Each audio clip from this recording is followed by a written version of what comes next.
Hoje nós vamos falar sobre uma recente decisão do STJ que definiu em que momento de uma ação de execução ou um cumprimento de sentença a gente pode solicitar a penhora do faturamento de uma empresa devedora. Então, eu acho que muitas pessoas que não entendem do processo civil, né, que não são operadoras do direito, devem ter dúvidas. Como que a gente faz quando alguém deve algo pra gente, seja em decorrência de um título executivo extrajudicial, como por exemplo um cheque sem fundo, ou como, por exemplo, uma duplicata, ou como a gente faz quando a gente tem um título executivo judicial, uma sentença que condena uma parte a pagar um valor e essa pessoa não paga voluntariamente. O que a gente pode fazer?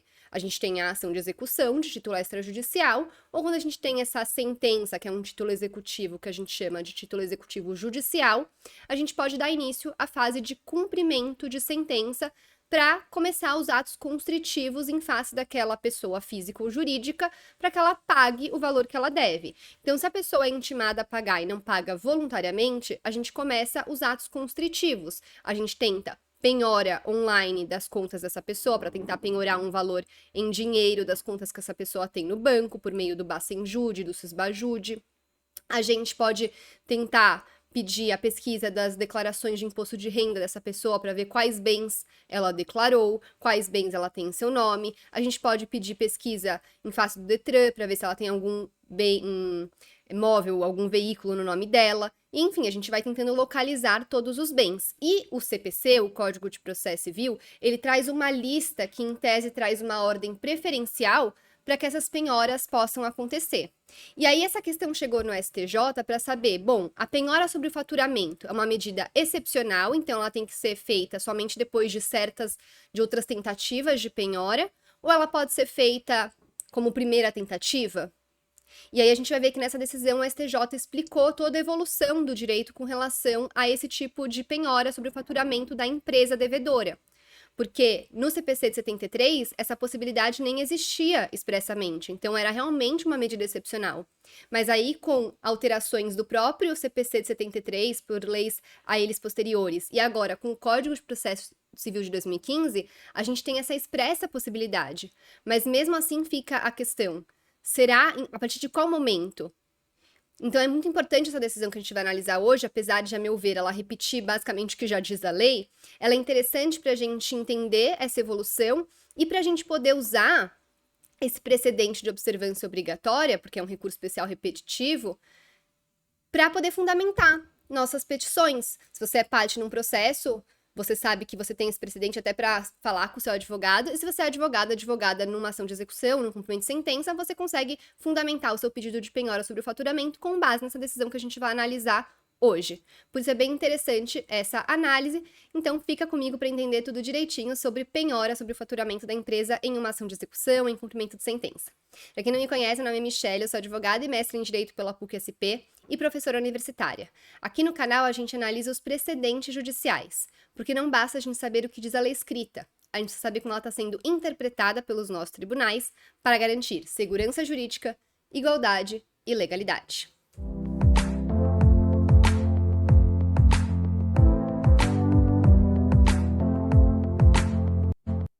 Antes de a gente começar a análise dessa decisão, não esqueça de se inscrever no canal, dar o seu like nesse vídeo e compartilhar esse vídeo com outras pessoas que possam se interessar sobre esse tema. Ou seja, qualquer pessoa que é credora de algum valor, de um devedor que não está pagando a dívida, ou qualquer advogada que atua nessa área de ação de execução ou que está precisando, num cumprimento de sentença, encontrar bens passíveis de penhora de um devedor. Então, vamos ao que interessa.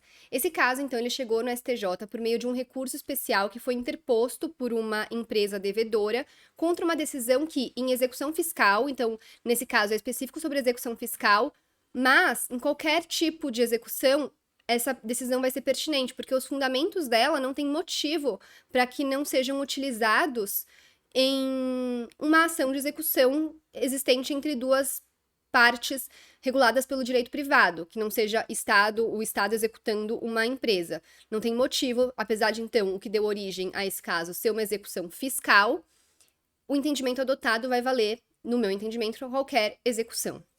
Então, um recurso especial interposto contra uma decisão que, em execução fiscal, determinou a penhora de 10% sobre o faturamento da empresa devedora.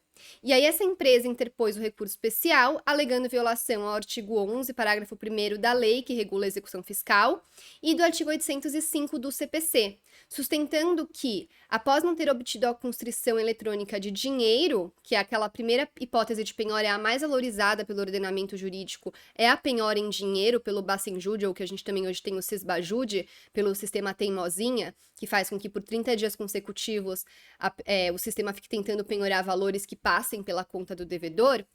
Então, essa é a principal forma de receber, é a preferível. O recebimento é preferível por meio da penhora em dinheiro.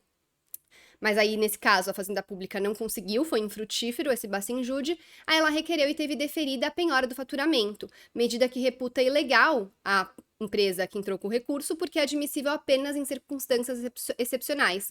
Então, a empresa está alegando que logo depois da tentativa de penhora em dinheiro, a Fazenda Pública já tentou a penhora do faturamento, o que seria ilegal, porque se trataria de uma medida excepcional. Ela fala que não foi concedida a ela, essa empresa, não foi concedida a ela a oportunidade para proceder à nomeação de bens, os quais, segundo afirma, existem e podem ser objeto de penhora. E, por fim, defende que a decisão recorrida afronta o princípio da menor onerosidade. Qual que é esse princípio? O princípio da menor onerosidade é aquele que fala que a dívida vai ser paga pela forma menos onerosa para o devedor, mas ao mesmo tempo a gente tem que ter em mente que essa forma menos onerosa para o devedor também não pode impossibilitar que o credor receba aquilo que lhe é devido. Então, esse princípio da menor onerosidade, muitas vezes e infelizmente, em casos concretos, acaba sendo utilizado e aceito para impedir a penhora de um bem que foi localizado, mas uma situação que, se não for aquele bem, o credor não tem outro bem a conseguir penhorar. Ou se tem, são bens que é de difícil constrição, de difícil levar para leilão, porque muitas vezes a gente consegue penhorar bens, mas que, como que a gente vai fazer a avaliação, enfim. Então, a gente tem que tomar muito cuidado com esse princípio, porque não pode ser olhado somente voltando aos olhos para o devedor, e sim também levando em consideração que a dívida precisa, uma hora ou outra, ser quitada. E aí, no início do seu voto, o ministro relator vai falar que a controvérsia, portanto, tem por objeto a decisão que determinou a penhora de faturamento e as circunstâncias que envolvem tal medida constritiva. E aí ele vai trazer aquilo que eu comentei, que foi a evolução da jurisprudência e do direito no tocante a esse tipo de penhora de faturamento nas execuções fiscais, mas como eu falei, também acaba se aplicando para execuções que não sejam fiscais. Então, ele vai falar que no Código de Processo Civil de 73 não existia expressamente a possibilidade de penhora sobre o faturamento de empresa. E também, na Lei de Execução Fiscal, não existe essa medida. Mas que aí a jurisprudência do STJ, com base no artigo 677 do CPC e no artigo 11, 11º da Lei 6.830 de 1980, que mencionam a possibilidade da penhora atingir o próprio estabelecimento comercial, já havia interpretado, mesmo quando não existia expressa previsão da penhora de faturamento, essa possibilidade como uma medida excepcional, dependente da comprovação do exaurimento infrutífero das diligências para a localização de outros bens do devedor, como esses daqui que são citados na lei. Depois disso, sobreveio uma alteração no CPC de 73, promovida pela Lei 11.382 de 2006, que incluiu a possibilidade de penhora de faturamento, que passou então a ser expressamente prevista não mais como medida excepcional, mas como uma medida atípica e com certa prioridade com relação a outros bens. Então, foi colocado aqui no inciso 7 do artigo 655 a possibilidade de percentual do faturamento, e isso estaria acima da tentativa de penhora de pedras e metais preciosos, títulos da dívida pública da União e outros direitos. Então, vai falar justamente aqui que essa penhora do faturamento foi colocado como preferencial sobre a penhora de outros bens listados na lei. E que aí, finalmente, chegando no CPC de 2015, que é o CPC que está atualmente vigente, o legislador estabeleceu ordem preferencial ao identificar 3 espécies de bens típicos, né, bens expressamente previstos, que são possíveis de penhora, listando a penhora sobre o faturamento na 10ª hipótese, no inciso 10 aqui do artigo 835 do atual, do CPC vigente. Então, em primeiro lugar, como eu falei, isso sempre vai estar o dinheiro em espécie ou em depósito ou aplicação em instituição financeira. Então, se a pessoa não paga, ela tem a tentativa de penhora online das contas dela. Isso é a primeira tentativa sempre em qualquer execução.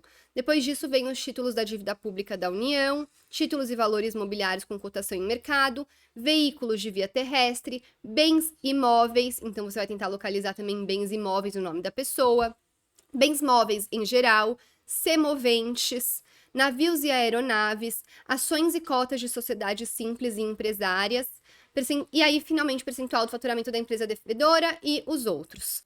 E o CPC de 2015, ele foi ainda além, ele trouxe outras previsões específicas. Então, no parágrafo 1º do artigo 835, ele vai falar que é prioritária a penhora em dinheiro, podendo o juiz, nas demais hipóteses, alterar a ordem prevista no caput de acordo com as circunstâncias do caso concreto. Então, o próprio CPC, no parágrafo 1º do artigo 835, vai dizer, olha, a gente tem essa ordem preferencial, mas a única que de fato é realmente prioritária é o dinheiro, a penhora sobre o dinheiro. O resto, a gente pode, a depender da situação concreta, ter uma alteração. E aí, o 866, falando especificamente da penhora do percentual do faturamento, vai falar: se o executado não tiver outros bens penhoráveis ou se, tendo-os, esses forem de difícil alienação ou insuficientes para saldar o crédito executado, o juiz poderá ordenar a penhora de percentual de faturamento da empresa.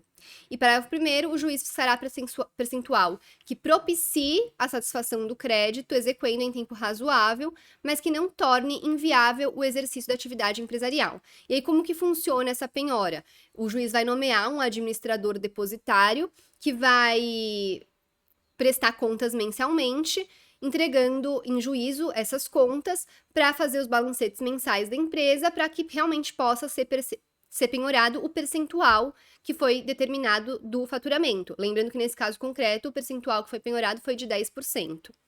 E o parágrafo 3º vai dizer que na penhora de percentual de faturamento de empresa, observar-se-á no que couber o disposto quanto ao regime de penhora de frutos e rendimentos de coisa móvel e imóvel. Enfim.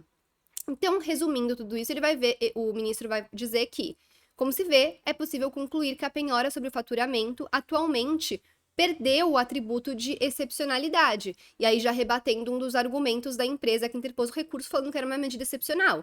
Não, não é mais uma medida excepcional, pois concedeu-se literalmente à autoridade judicial o poder de, respeitada em regra a preferência em dinheiro, desconsiderar a ordem estabelecida no artigo 835 do CPC e permitir a constrição do faturamento empresarial de acordo com as circunstâncias do caso concreto. Outra modificação prevista na lei é que, mesmo que o juiz verifique que os bens sujeitos à penhora não se caracterizem como de difícil alienação, isso não impedirá a efetivação de penhora do faturamento se o juiz já constatar que são eles, tais bens, insuficientes para saldar o crédito executado. Então, se o executado vai lá e fala, não, olha, eu tenho outros bens, eu tenho aqui bens móveis, eu tenho até bens imóveis para que sejam penhorados, mas o juiz já verificar que o valor desses bens são insuficientes para saldar o valor total da dívida, ele já pode, paralelamente, também já determinar a penhora do faturamento, de um percentual do faturamento da empresa.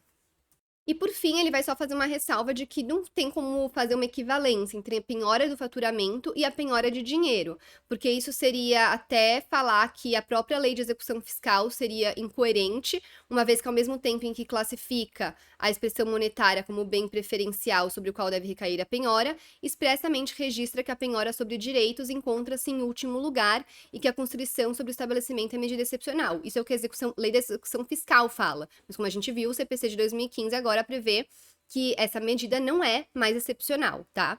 E que, mesmo com essa mudança, então, de patamar de faturamento, isso não altera a conclusão de que não pode ainda fazer equivalência, porque o próprio CPC também fala, olha, a penhora em dinheiro é preferencial e coloca lá a penhora sobre um percentual do faturamento em outro patamar, apesar de não trazer mais como uma medida excepcional e sim como uma medida típica expressamente prevista. E falando agora especificamente sobre o princípio da menor onerosidade, ele está rebatendo todos os fundamentos, um a um, da empresa que interpôs o recurso especial. Ele vai falar, olha, é importante que a autoridade judicial, ao decidir pela necessidade ou conveniência da efetivação da medida constritiva sobre o faturamento empresarial, estabeleça percentual que, à luz do princípio da menor onerosidade, não comprometa a atividade empresarial, mas que também não obste por completo que seja deferida a penhora, que foi o que eu falei no começo do vídeo. A gente não pode utilizar o princípio da onerosidade para impedir a satisfação da dívida. A gente tem que fazer isso para impedir que essa penhora impossibilite, por exemplo, a continuidade da empresa.